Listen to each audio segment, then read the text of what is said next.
Thank you both for coming. I'm so excited to chat with you. My first question, we're getting right into it, okay? Okay. All right. Andrew, I want to know, what is it like to date someone who consistently talks about men's sex lives? It normal. I mean, at this point, right? Like it was never that big of a deal for me. Like it just never phased me in any way.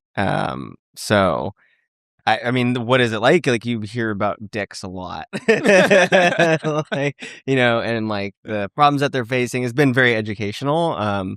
But yeah, I mean, I don't think too much of it. What's the most surprising thing that you've like heard or learned or?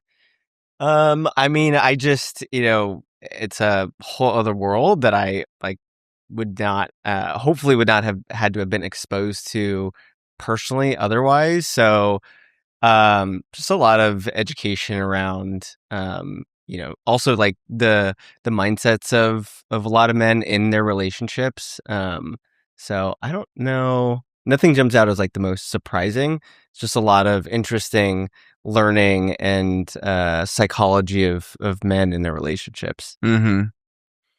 And Stephanie, like, has it ever been a problem, like your work in relationships has ever been a topic of conversation that's like come up a lot? Or I mean, I was always amazed by how he was so secure with what I do. And I remember in the beginning, it was more like, oh, can I share this with you? Like, is this weird? I remember having reservations and he was like, no, this is what you do. I think it's awesome and I support you. And he was always so supportive from day one and very just secure in himself, to where no stories had anything to do with him being like, oh, you shouldn't be talking to someone about that or something. Because he knew that my intention was to, he knew my intentions were pure. So it just always felt like I had freedom to try things and explore things. And if I didn't have that freedom, I think it would be a lot more difficult to come up with my app idea, which was meditations that I record guiding men through masturbation. So it takes a lot of support from a partner to be able to even come up with that idea and just run with it. Yeah. And also share, stories about us, which is, makes Steph much more relatable to the guys that she's working with. And if I was insecure about any of this stuff or about our life, then removing that ability for her to actually connect with people by sharing personal stories, I mean, that would be also really difficult. And I still ask him, and he's like, you don't have to ask me just to share. And I'm like, I know, but I feel like better just running it by you and being like, can I share this like part of our relationship with other people to help them with XYZ? And he's always like, yeah, it's fine. I think it's important for her to ask, because he just trusts me. He knows I'm not going to share something that's like too private, exactly. or Yeah, right. Yeah. But I think it's respectful, right? Yeah. Everything's okay until that it one isn't. story slips. Why'd you tell him that? Well, I've never done anything embarrassing in my whole life, so like, yeah, it's like when you're perfect, you have nothing to worry about. Nothing to hide. Has it been a problem in previous relationships? Yeah. Really? Yeah, because I was when I first started studying sexology, I was in New York City and I was still single dating. And yeah, when guys would find out about that, it was either someone make fun of me, someone be like, oh, like, this isn't a real job. What are you doing? You're just trying to get attention. And I was like, wow, interesting. Tell me more about that. And then other guys were like, oh, okay, that's like cool. And they would never bring it up ever. And you could tell it was because there was some kind of insecurity behind it. But there was always one way or another, it didn't feel comfortable until Andrew, actually. He was the first one where I was like, wow, I feel like I'm not only just it's accepted, but it's also applauded. And like, he really admired what I was doing, and there's not many people doing it, so it was more like cool, like total freedom and appreciation, and it gets to be fun now. Yeah. Mm-hmm. In my mind, like I was always thinking, like it takes guts to go down this career path and follow something that you're passionate about, even though it is creates the kind of reaction that it does in people that Steph was just explaining, and on a topic that is so taboo. So like Steph said, I applauded the courage that it took to, overcome whatever weird reaction she was going to have to deal with from people. Yeah, you're like, this chick's badass. Yeah, exactly. Like, Yeah. she could be doing something Yeah. She else. could totally opt out of the Yeah. thing that she's like clearly thinks is really important and feels like it is her life's work, and let that, you know, like have that regret on her deathbed, like, oh, I didn't do the thing that I was actually put on earth to do. Mhm. And that's just, you know, she chose otherwise. How'd you explain it to your parents? I don't. You're like, I don't. I told- Dad was really supportive. You're like, I told my mom she was a dentist. Yeah. Well, so Steph and I didn't actually start. I'm trying to think. Steph and I didn't really start dating until after my mom had passed away. My mom passed away like 6 months after we met. So and by that point we weren't dating. Explaining it to my dad, he didn't really care. I mean, I had already been on my own entrepreneurial journey, and so had gone very much a non-typical path. And he's also a pretty, I guess, progressive guy in that way. You know, he doesn't really like judge people for something like that. And if anything, like once Steph met him, he just wanted to give her like business ideas. He's like, tell me more. How are you doing that? Yeah, he was like really supportive in the business. So supportive, in fact, at one point he was like, you know, if you ever want me to like come in and like provide coaching or like he's like trying to be a part of the business, basically. Thought very highly of himself as like if you need an older man's perspective on things. So it was easy. My whole family is fairly progressive, so it's never been something I've thought twice about. So your mom passed away 6 months after you met Stephanie. What was like having that connection? Like, was there something divine that you felt? Like, I'm so sorry for your loss. And what was that, having that support? What was that like? So at that time we were just friends, and I mean, I think it was as helpful as it was any of the support I had at that time.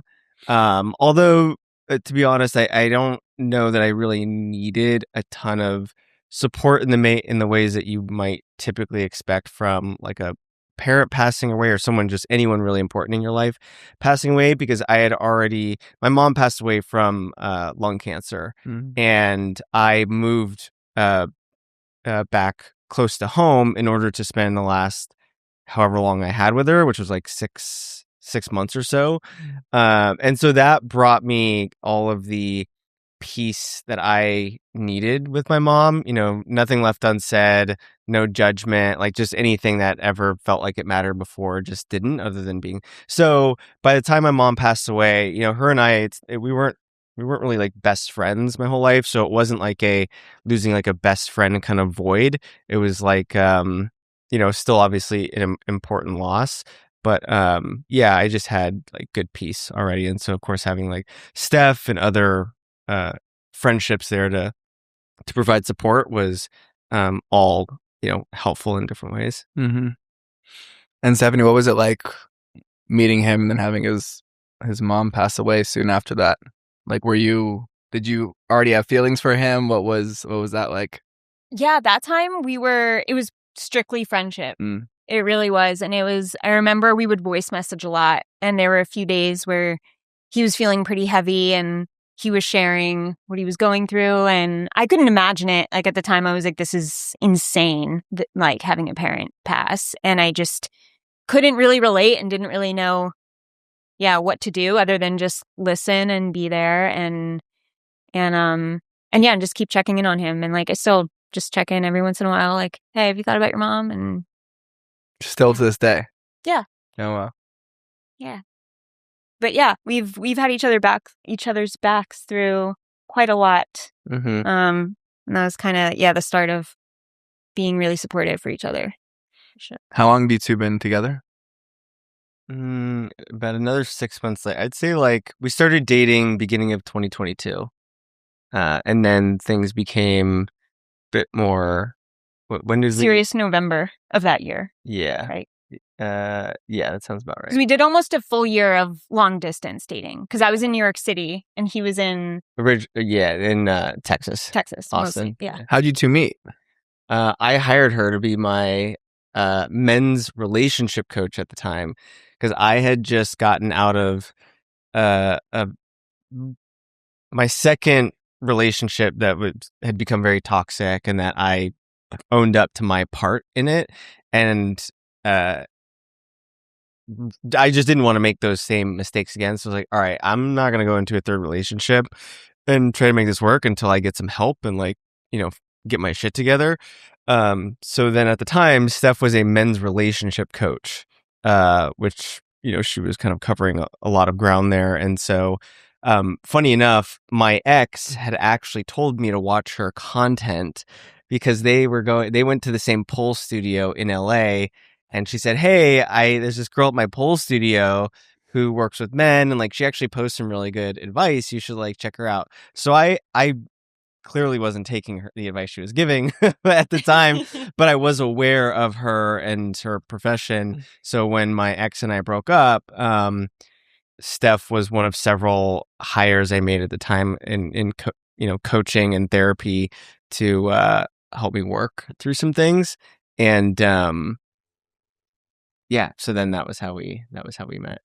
That's an incredible Quite the meet story. cute, huh? My ex-girlfriend was going to a pole class with a men's relationships coach, and she watched the video. So how long were you working together before you started dating? We were working together for 6 months, and then we stopped working together, but maintained a friendship for another 6 months. Virtually. All virtually. Yeah. So we didn't meet for a whole year in person. And yeah, we were just so excited about our businesses and like what we had to share about so at the end of our work, we knew we both had our own things that we were like really into, and we had formed just a great working relationship. They were like, "Hey, you want to like keep checking in on each other and like how the businesses are going?" And that'd be cool. Yeah.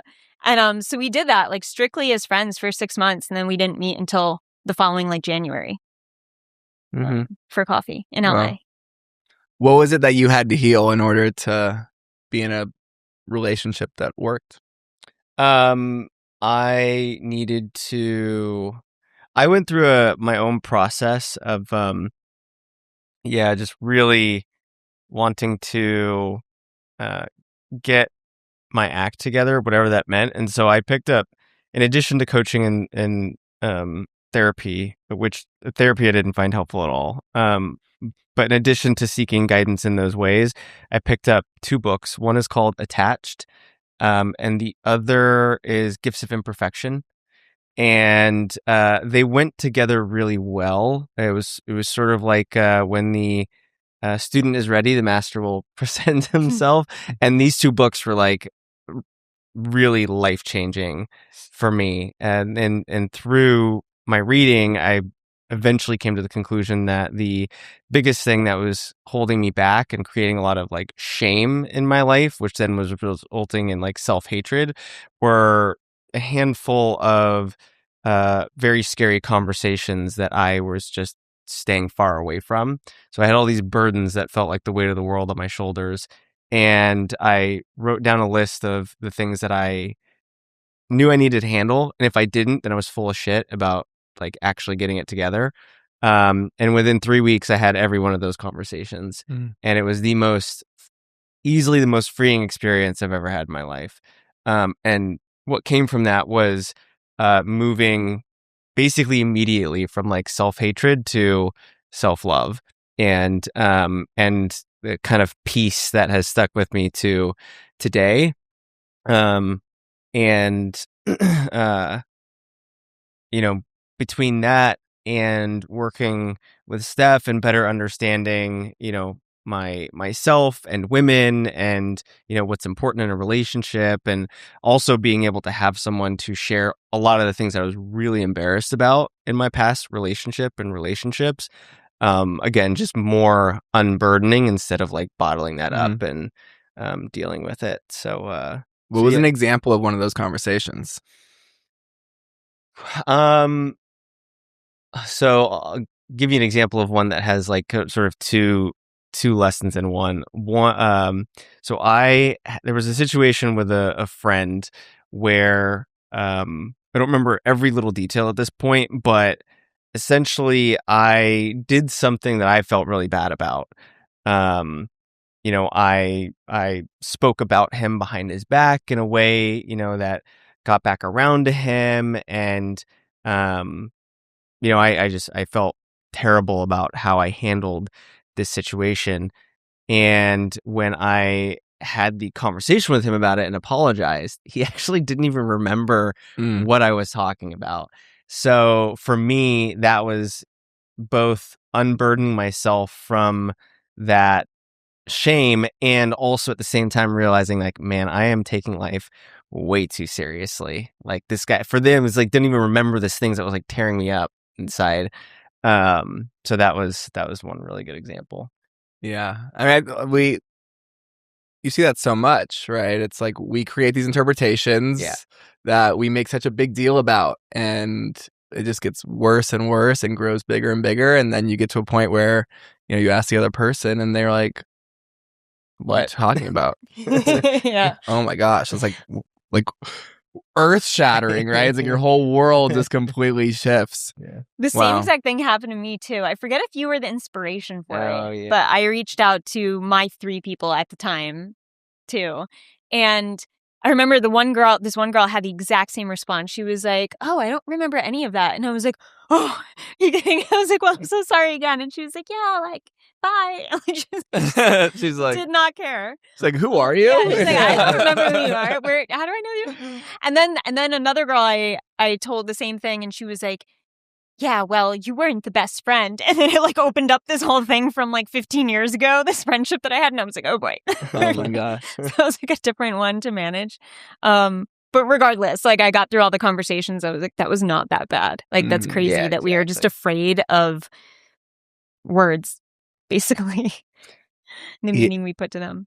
Yeah, there's so much fear around discomfort and like communication, conversations. That's the only way you can develop a deep relationship with people. And I think I see this a lot with my clients is they don't have those conversations. They're afraid of what could possibly happen. Of course, they think, oh, the outcome's going to be the worst possible outcome ever versus the best possible outcome or anything in between. Well, also what's funny to me, at some point I came to the realization that the thing that we're actually afraid of is the feelings that are on the other side of the conversation. So it's like the feeling of seeing someone disappointed in me, or the feeling of someone being angry at me, or whatever feeling. Because in reality, now I think of it as like, if there's something for me to own, then I can own it, and then I'm putting the ball in their court. But that doesn't mean that I need to be afraid of whatever their reaction is going. Their reaction is going to be what it is. They're going to handle it however they think, to handle it, whatever is best for them. And that's not it's no longer my responsibility at that point. Like I've made my peace. But if you're not able to pass the ball to them and just let them with no expectations of however they're going to handle it, and you just respect that they're going to do what they think is best for them, then of course it's going to be scary because you have expectations and concerns around the response. Then that needs to be let go of. Yeah. Mm-hmm.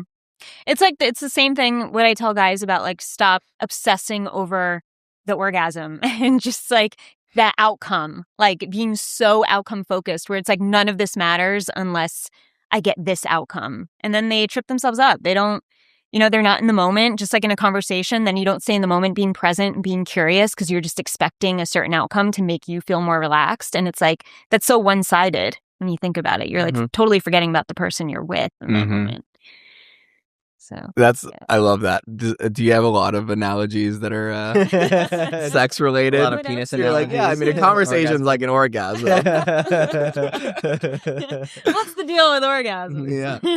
Is that, I mean, now, well, while we're on the topic, I guess, do you, like, are men obsessed with giving women orgasms? Or, like, you mean, like, them giving orgasms or them receiving orgasms? Like, what, like, when you talk about that outcome, what are they so concerned with? We're just hard pivoting right now. Hard pivot. I think more men are, I don't want to be careful how I say this. because I know that most men have great intentions of wanting her to feel pleasure. And they want to be the man giving the pleasure. And I think sometimes the desire to be the man giving the pleasure completely overrides her just feeling pleasure. Because if it really was about pleasure, they would be moving a lot slower. They would be kissing her a lot longer. They would be touching her a lot more in a way that's embracing her and being close to her and pressing against her and just basically understanding what women really want in bed to get really turned on and then to get to the point where they can actually have an orgasm. So when I know it's more about him just getting there is when he's totally oblivious to what she really wants in bed and he's never asked the question to begin with. Because how do you really know unless you ask her and you like have conversations about it? So when I know that a man wants that outcome, but he hasn't asked the question, then it's like, okay, what's stopping you from asking the question? And sometimes what stops him is his own insecurities. It's often his own insecurities, almost all the time. It could be performance pressure that he's feeling. So if he's struggling with erections, he may be like, all right, well, I don't want to bring up sex until I take care of this and then feel more confident. And then once I feel confident, then I can ask this question. But it's like, that's kind of backwards. Like ask the question, you'll feel more confident when you have more information. And then you're actually doing what you both want to experience instead of you just getting an outcome by yourself, basically. Mm-hmm. Andrew, how have you learned to ask that question? I was asking that question long before Steph. I don't know at what point I got like comfortable enough or curious enough or like humble enough to just not be afraid to ask. Like, did you orgasm? What do you like? What do you prefer? Did you like this? Did you not like that? But yeah, that was that. I guess luckily for me, that was not something that I had to wait until I was 30 and working with Steph to figure out. Yeah, he's always been very curious. Mm-hmm. Very curious. And then observant too, which I appreciate. Like if certain things happen at certain times, he's like, oh, that was interesting how your body did this or something. I could tell he's always paying attention, which feels nice because then we get to talk about it. It's easy. How would you recommend that men have that conversation? Maybe even with somebody who's like newer in a relationship. Like, how do you start having those conversations? I think one of the easiest questions is, hey, what do you think about our sex life right now? Just keep like an easy, open-ended, more generalized question so that it feels like, it doesn't feel like too specific to the point where he's like freaking himself out. It's just like an easy, like, what do you think about this? It still can be challenging. It still requires courage because she may be like, I don't know. And then he's like, oh my God, what does that mean about me? And then it goes in that direction. But you just have to understand, like, it doesn't mean anything about you. It's just, what you're both experiencing right now. And both of you are in control of experiencing something different. So you just take the feedback as data and understand what you're both enjoying, what you both want. And the only way you improve is when you have conversations and check in. And like, there's definitely been times when we've had conversations and either of us aren't getting what we want. And it's like, that's why we have the conversations and we make it easy to just be like, hey, like, lately it seems like you're XYZ. And it's like, oh, really? I didn't realize you thought that. Like, when we talk about it. Mm-hmm. So is there anything a woman can do in order to like also create those conversations with their male partner? Yeah. I mean, I think that it definitely goes both ways. It's not up to the man to be asking the questions. I work with men. So I just tell men like, you're on my page because you want to learn what you need to do. So I'm going to help you take the initiative. Mm-hmm. But it's not to say that it's not up to her too, because she's also in the relationship and her sex life matters too from her side, her perspective. So it can really be the same conversation, or like it can, so it could be that question like, are you enjoying our sex life? Because if he's like, oh yeah, I am, like it's an easier way for her to be like, oh, I just have this challenge, like I'm struggling with I'm glad you're enjoying it because I sure as hell am not. That's for me. It makes one of us. I know, and what I fear is even if she was having that, if she was even to ask, like, what do you think about our sex life? And the guy was like, oh, it's great. I feel like most men wouldn't say, "What do you think?" Like most guys would be like, "Yeah, it's good," and you walk away, and she'd be like, "Fine." Yeah. Fuck yeah. So I think women need to understand that that's how a lot of men tend to operate, only because they're uncomfortable with the topic of sex. And if you're not secure enough and you're not practiced in it, you're not going to feel comfortable. So I think what women can do is either ask that question or share some more specific an experience she's facing, like oh, I would love to use my toy next time when we're having sex because it does get me hornier. It really helps. And then it's like up to the man to be supportive of that and just be like, okay, like, yeah, what does that look like? Is there anything I can do to like help you get there faster? Or is it just you just want the toy involved too? Mm-hmm. And just like not taking everything like an attack, but just really understanding where's your partner at, like what makes them feel good, what's helping. Because sometimes there's even certain moments where it's like when I was struggling with some chronic health issues, it was harder for me to get aroused. So I did use a toy to help more often, and I did use more lube only because at that stage my body was not producing it the same because I was like really stressed. And he didn't make it about him, he was just like, hey, what else is helping? Like, let's do whatever can help. So it was always about like doing what was best for me. That was never about, oh, why do you need this? You didn't used to need it. Like it was just like, how can we both, please each other in a way that makes sense at this phase in life? And if it requires toys and extra lube, then that's what it requires. I'm like, great. Yeah, I mean, it comes from, that just comes from immense security in yourself and in your relationship. Yeah. Like, where did that come from?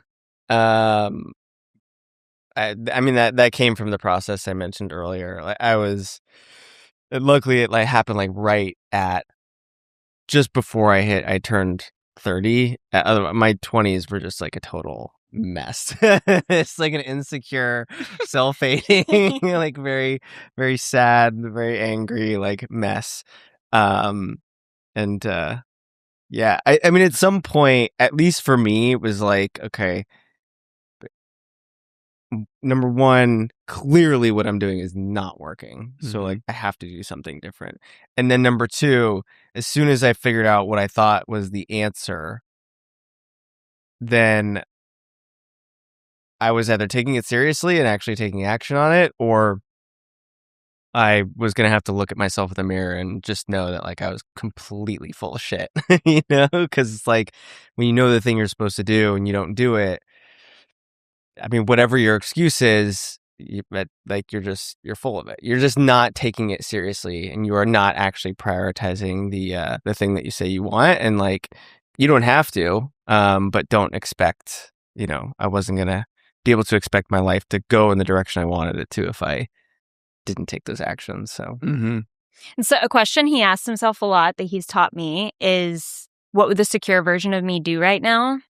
Whenever he's in, what would you say whenever you're in like an emotional certain situation? Yeah, especially as I was trying to come into more of like this newfound secure sort of place, it came easier, but there's definitely times where if I'm feeling maybe emotionally unstable, for whatever reason, it's been easy for me to visualize exactly what would the most secure version of me do, or what would a secure, really, really secure person, how would they handle this situation or this conversation?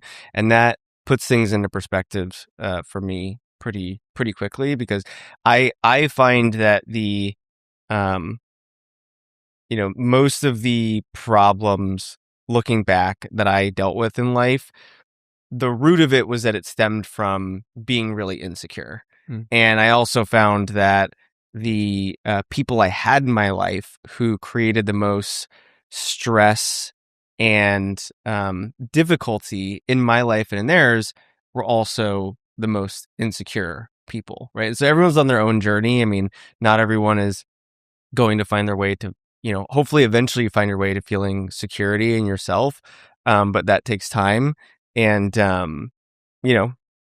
it is what it is. I just find that has become really important for me, and is, even when I started dating again after that previous relationship, it was the first thing I was looking for in other person that I was dating. It's the first thing I'm at this point subconsciously sort of detecting in potential friendships that I have, because that needs to be the foundation of any kind of relationship. Otherwise, it just introduces all sorts of other unnecessary friction. If they're secure or insecure. Yeah. How can you tell? It manifests in different ways. I think one thing is the way that they talk about other people. How secure they are also depends on like how they talk about themselves. That whether they have that security and self-love, the language that they're using is going to vary. How much they limit themselves. I mean, I think everyone limits themselves to some degree. So the degree to which they limit themselves, I think, shows how secure or insecure they are.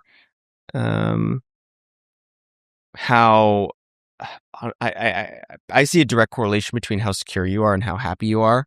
I think if you're really insecure, you're stressed, you're anxious, you're unhappy, and you're judgmental, and your worldview, that comes up pretty quickly in different ways. And then the opposite is also true. Really secure people also tend to be, some of the most at peace, grounded, happy people. Yeah. And it sounds like you found that in both of each other, like very secure. Yeah. And we have our moments too. Like we're not the perfect. Yeah, our moments. And there was even a couple years there where Steph was dealing with some like serious health issues. And for a long time we didn't know what the root cause of those health issues were. And that was after a lifetime of being incredibly healthy, incredibly fit, and that being a core part of who Steph was. And, so there was, there was a good at least year and a half, almost 2 years where Steph became quite insecure, which is not how I knew her going into the relationship, because she hadn't dealt with that yet. But then we navigated it. And how'd you get through that time? It was really hard, and we actually broke up. So we didn't. We almost got through it together.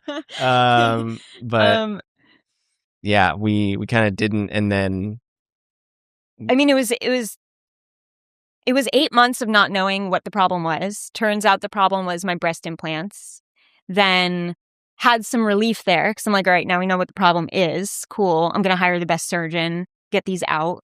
And then there was some interesting news happening with the surgeon that put them in that like stressed me out. It was just stress along the path of like getting the surgery. And now I'm like, okay, got the surgery. And now I'm just completely flat, completely even a little caved in.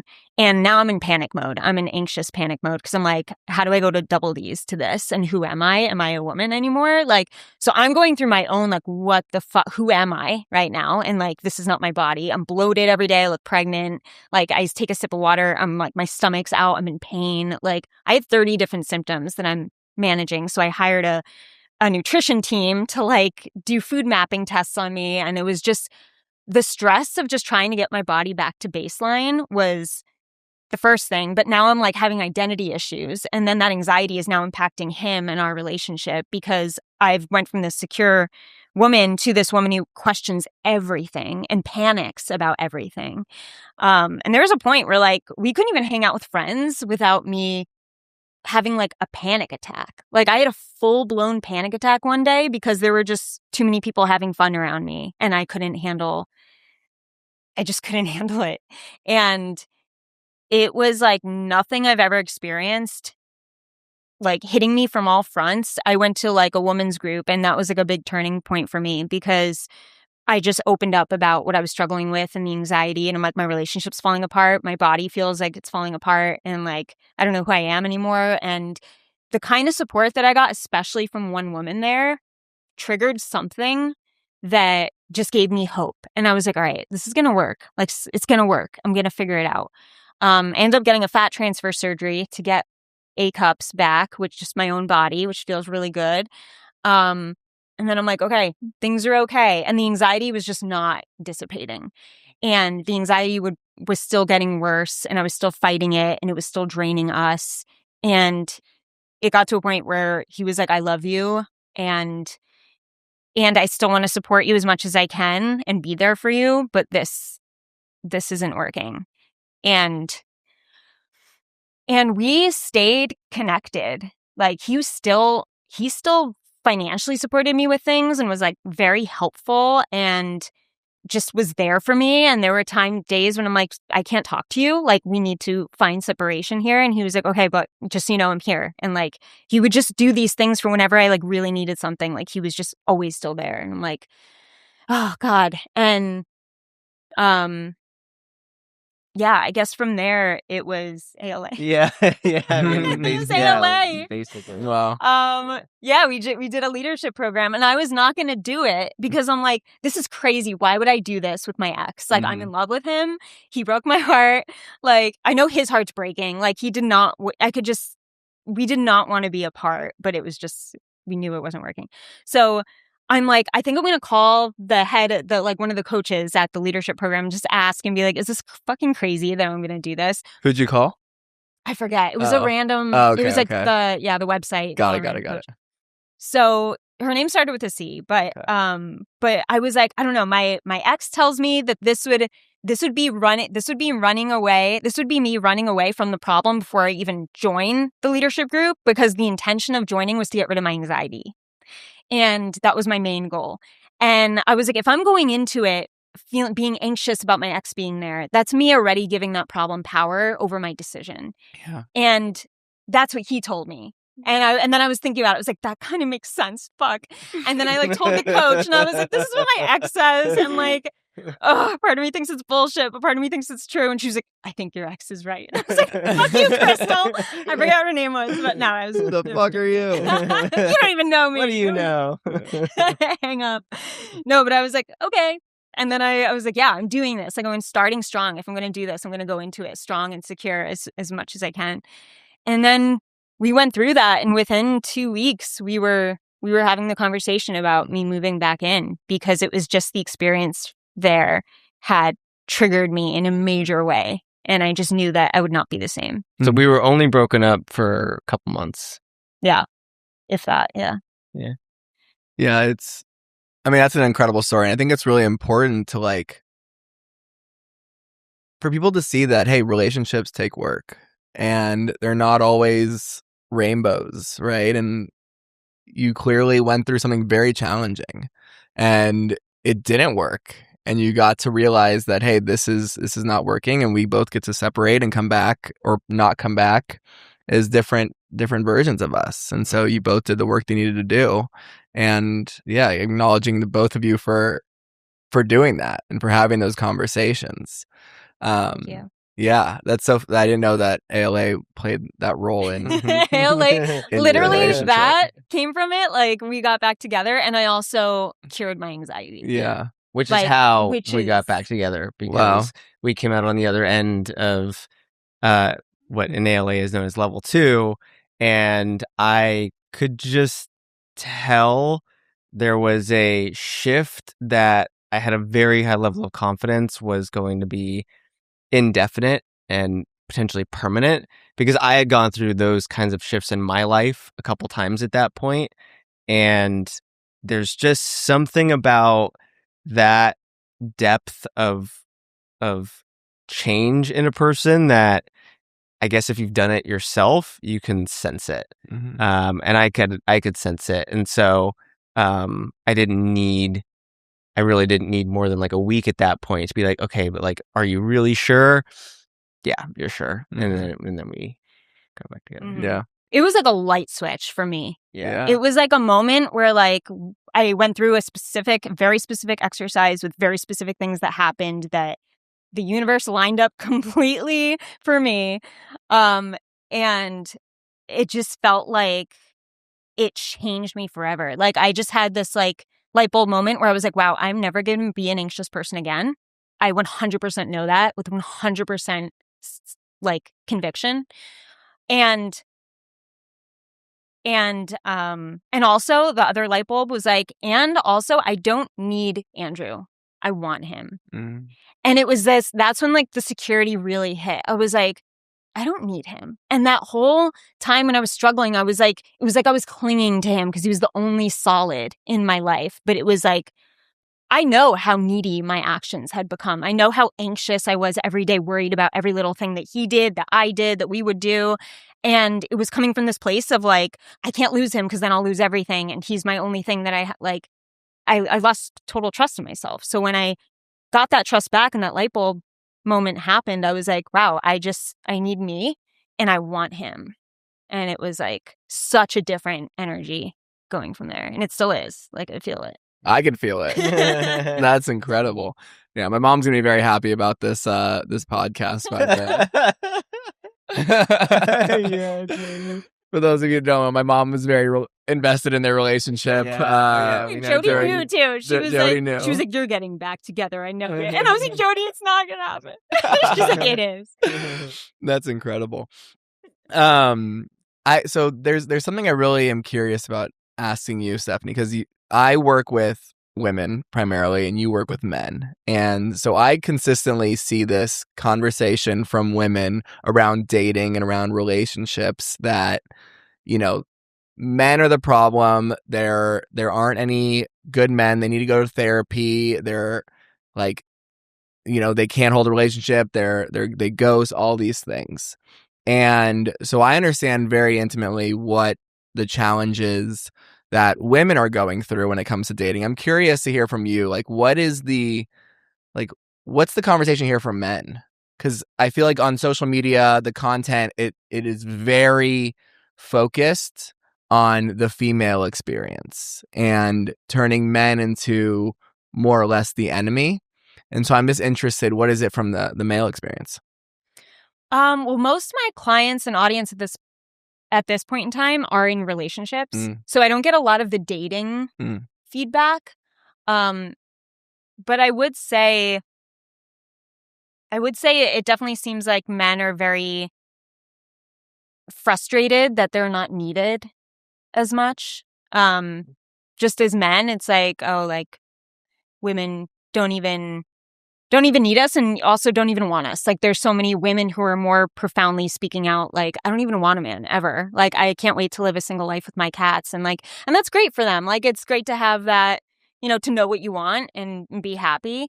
And also I think this kind of, I don't know. I mean, the reason why I got into what I do in the first place is because I saw that there was so much more for women, supporting women around dating and relationships than there were men. And I saw a lot of like complaints about men. And I'm like, well, who's helping them? If everyone's complaining about them and no one's like helping them, what are we really doing here? You know, like we're not going to get very far.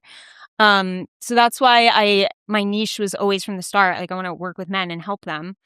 And I think they want to do the right thing. Like, they really do. They just are confused and they're not getting a lot of like specific feedback. And then men are hearing these things like, oh, I should just know what she wants. They shouldn't have to ask.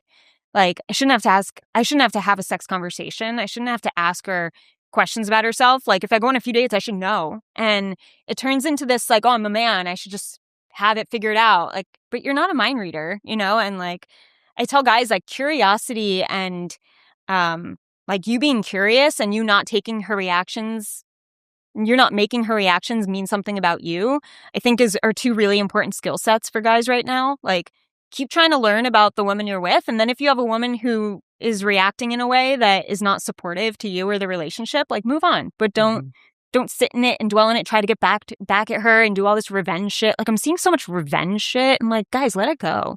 Like, let it go and move on. What do you mean by that? What are you saying? Oh, like I saw this post the other day that was going viral and it was like,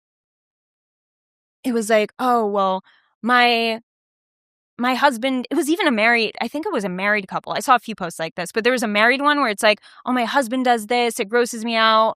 And so I do this because he does that to me.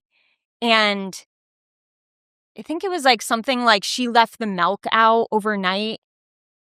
to like spoil because he didn't take out the garbage. I don't know, something like that. And maybe it was a joke. I don't know. I don't know what the intentions were, but there's a lot of just posts like that. And then there were some dating ones where it's like, oh, this girl did this, so I sent a bunch of nudes to her best friend, and like, just like, how low are we going? Like, why spend your time there? Yeah. You know, it's just acting from hurt. Yeah. But yeah, I saw the milk one. I think she left the milk out and spoiled the milk, and he like drank it or something in the morning. Yeah, but it was on it was because he did something. I get also like, I am so skeptical around content these days. Like, I don't believe anything is real, which is a problem. And I also think that like, it's so honestly disgusting and not so, like, whether it's real or not, right? If it's real, it's like, okay, great. That's a weird thing to do and a weird thing to tell people that you did. And then if it's not real, it's just like, wow, the content and the context of that content is just meant to enrage people. And it's meant to enrage men and women against each other. Yeah. And like, that is popping off on social media, right? And, you know, I have this conversation a lot. I see it between men and women, especially on social media, like the same trends that we saw, you know, in the like 15 years ago with like the right and the left, where it's like there's these fringe conversations that are being so pushed on social media that it's splitting the center further and further apart. And like, I see men and women just turning against each other. And like, on my comments, I'm sure you get it all the time. It's just like, whoa, people are angry, and they're angry at the other, and they're unwilling to have a conversation. They're unwilling to see it any other way. And like, until that conversation can be had, until men and women realize that they both need each other to create, to build, like to live a life that they desire, like, unless they have that conversation, it's not going to get better, and it's only going to get worse, I fear. Yeah. I mean, social media is tricky too, because you get the, you know, the loudest people are not always, I mean, the loudest people are not the majority. They're just the angriest or the most opinionated or whatever. So it's tricky. And I guess even more so, to your point, it's like, what is real versus not? Because it's just a feel like that's what's real, even if it's not actually the case. Yeah, because that's what you see. But I think it's not even just, I think a lot of it has to do with people not taking accountability too for like what part they're playing in the relationship. You know, it becomes a blame game very easily, and that's why you just see. And then like, if you have all these women to back you up and say, yeah, she's right, like, and then it just feels like you don't have to take accountability because it's like, 100%. I there was just a post yesterday that I commented on. It was like, you know, this woman was talking about how dating is hard and asking how can we like help dating. And she mostly talked about her experience. She's like, hey, women are experiencing this. Women are going through this you know, challenges dating, and they're scared about the future or whatever. And I commented, I'm like, hey, men are also feeling the same thing, right? Like they're not feeling well either, and we need to come together, have a conversation. And people started commenting and whatever. And I, you know, one of my messages was like, hey, yeah, men and women are both blaming each other. We need to come together, have a conversation. We need to work through this because it takes two to find a solution. And then like, one of the next comments was like, Joel, I don't understand how that's possible because men are the problem. Men are all these things. Men. I'm like, well, there we go. That's kind of what I'm talking about, right? Like, until we can get past the blame, we won't be able to come to a solution, right? And it's nobody's fault, right? Nobody's to blame, right? There are challenges on both sides, and there's so many different factors that are within and beyond our own control. But until we're willing to just say like, hey, let's take a second. Let's think about what we want our future to look like collectively and figure out how to get there. And what part we play, like, what do I have control over from my side? For sure. I mean, that's what I tell most of my clients. I go, hey, let everyone have their experience, like all the data, all those things, amazing, great, they can do it. But you you're gonna have a different one. And like it doesn't matter what they're doing. And I'm sure I'm sure you say that to your clients as well, or some sort of it. But I'm curious to hear from you, like, what is your relationship? Because what I want to be able to share with people is that relationships are important, and they are what's the word I'm looking for? They're supportive to growth, they're supportive to joy, and I'm curious to hear from you, like, what has your relationship allowed for you to do, whether it's business, health, partnership, play, fun. I'm just curious to hear from you. There's definitely a lot of play, like a lot of laughing at dumb shit every day. Like, we have a dog, my dog Pico, and I'll just always sing jingles to Pico, and then they're so catchy, so Andrew starts singing them. We just like have, I think this is really important and really underrated. Just being able to, I think especially for women too, being able to just be completely weird and our goofy selves, and whatever comes out, and it's not judged. It's just who we are, and it's like our playful side and the side that we don't think twice about. We just like let out.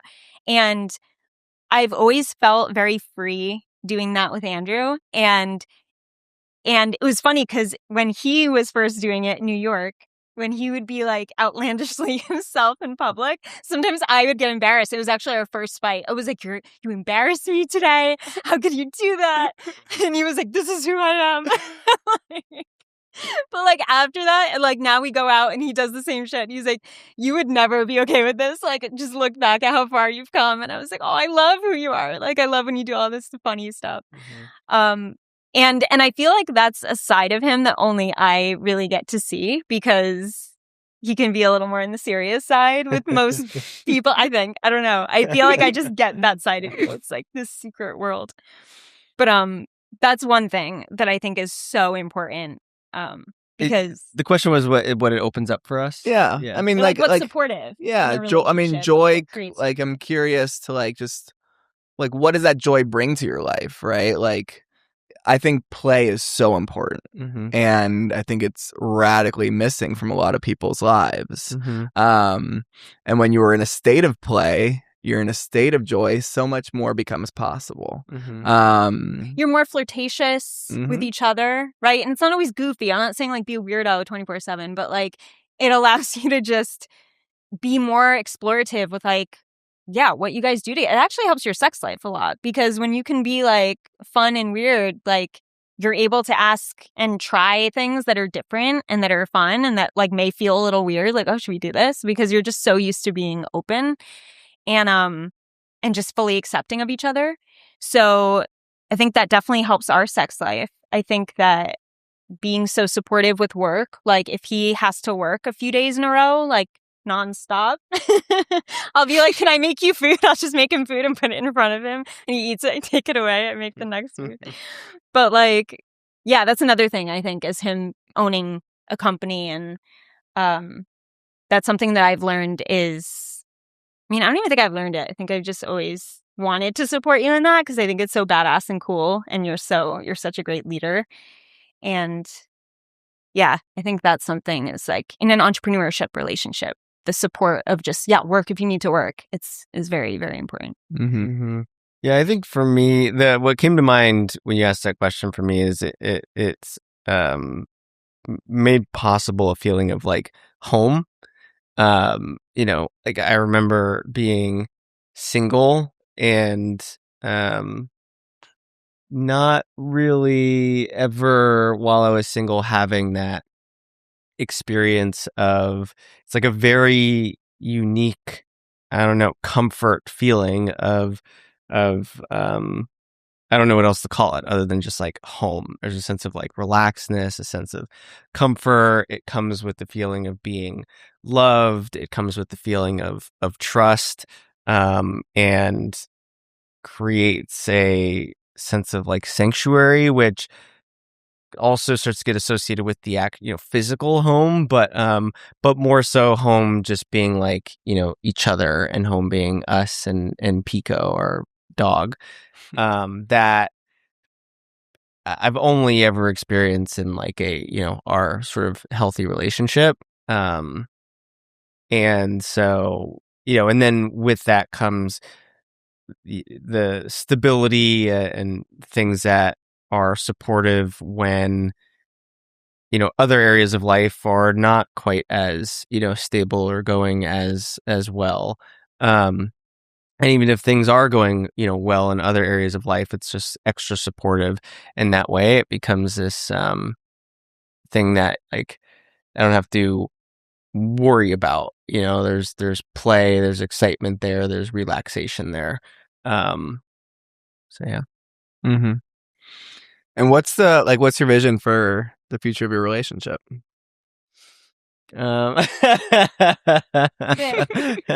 Yes. What is the vision for the know future? it, tell it. We've discussed this multiple times. Yeah. I mean, there's a proposal and engagement and wedding and kids on the horizon on some sort of timeline pretty soon here.